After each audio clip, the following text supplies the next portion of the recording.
If you didn't catch last episode, I built a giant 7-foot by 8-foot live flower wall, and on this episode, we're going to build a matching set of giant marquee letters. Let's get into it. Start that process off, we're going to hop over to the computer and create a template.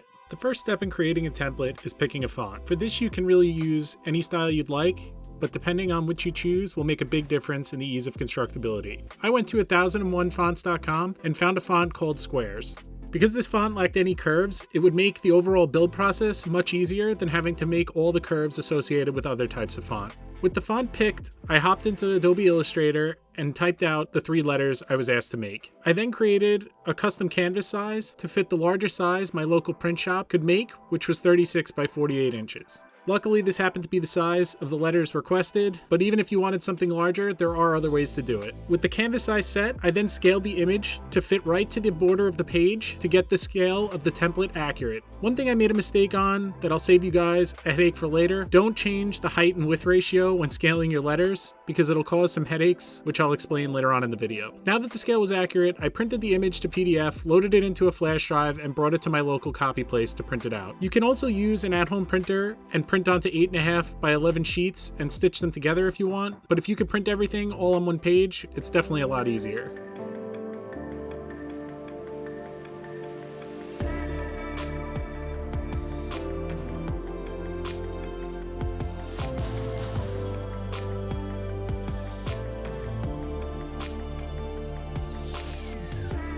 With the templates all printed out, I cut out the letters with a razor knife and the help of a straight edge to make transferring them over to 3/4 inch pine plywood a lot easier. An alternate to spending all this time cutting out these letters would have been to glue them directly down with some spray adhesive, and then I could have just jumped to cutting out the wood directly through the paper. This would have saved a bunch of time, but I wasn't sure if I was going to want to reuse these templates for something if I screwed something up, so I decided to go with this method.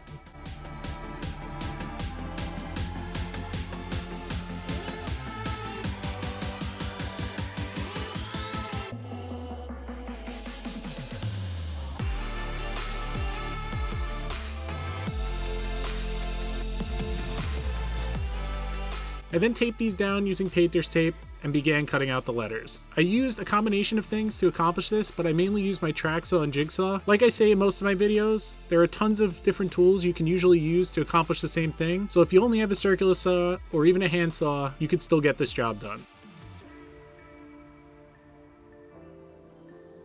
Only over the last year or so have I had a track saw, and I used to get by clamping a level to my workpiece and running the circular saw along it. But for ease of use, quality of cut, plus the ability to accurately plunge into the surface of any sheet good, I think it's worth its weight in gold to have one.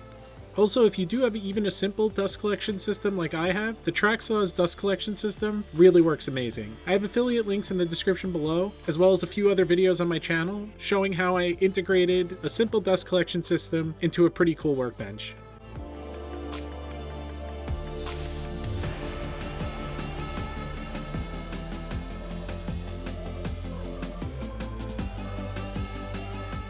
After cutting as much as I could with the track saw, all the inside corners needed to be finished off with the jig saw.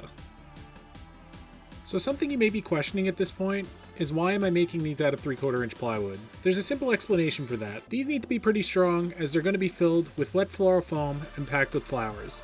If you plan on doing these and just painting them or adding some lights, you could definitely get away with 1/2 inch or even 3/8 inch plywood to save a bit of money and weight.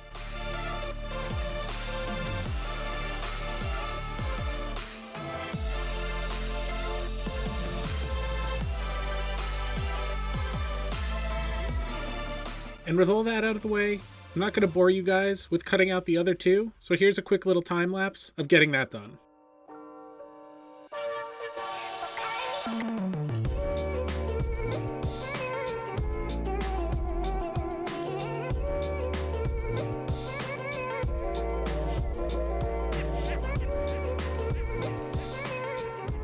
Now, after a lot of cutting and trimming, I had the 3 letters cut out, and you could really start to see the size of these things all lined up. At this point, I'm pretty excited to get all these completed so I could see the final product. So back into the garage I went to set up my miter saw. Making a rolling cabinet for this is the next job on the shop upgrades, which I think I've said in the last 3 or 4 of my build videos. With the miter saw set up, I got to measuring the angles of the outside of the letters with a protractor ruler. I then divided that number by 2 to get the angle to set my miter saw to. This would allow all the corners to meet up perfectly.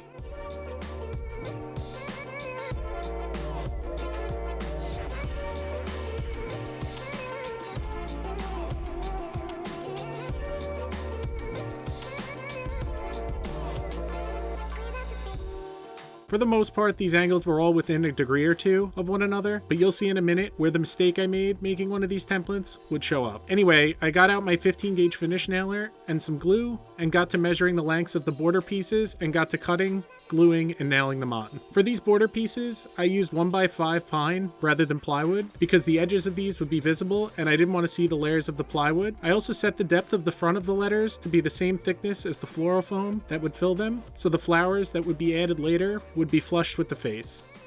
I probably could have made them a little bit deeper, but as you'll see later on, they look pretty awesome.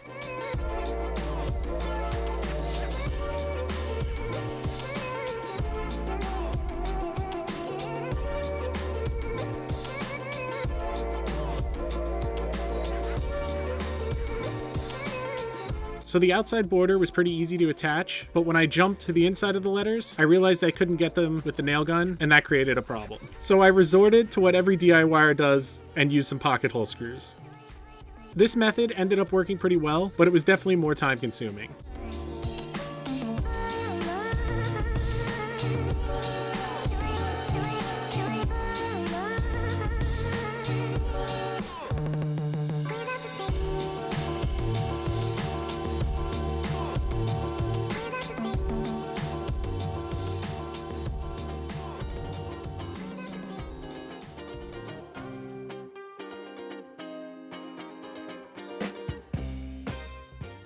Finishing the B and D letters was pretty easy as there weren't too many cuts, but when it came to the ampersand symbol, it took quite a bit of time.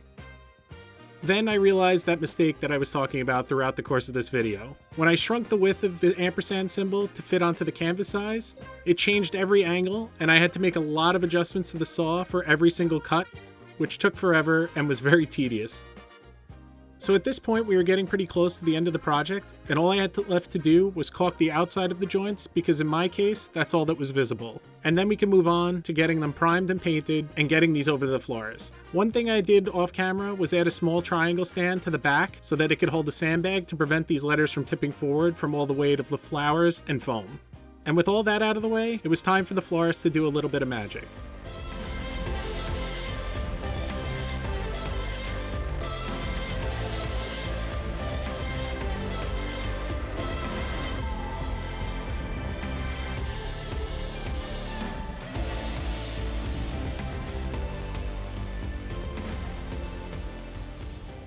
Well, that's a wrap for today's video. I hope you guys enjoyed the build process for these letters. Like I said earlier on in the video, with a little bit of modification, you can definitely add something like bistro lights or LEDs rather than using the live flowers if you're going for a different look. This was kind of a fun and unique project that I never thought I'd be doing, and definitely came with its own set of challenges. Just goes to show that if you spend a little bit of time and you think about the project you're working on, you could really build anything. With all that out of the way, as always, please remember to like and subscribe, and I'll see you on the next one.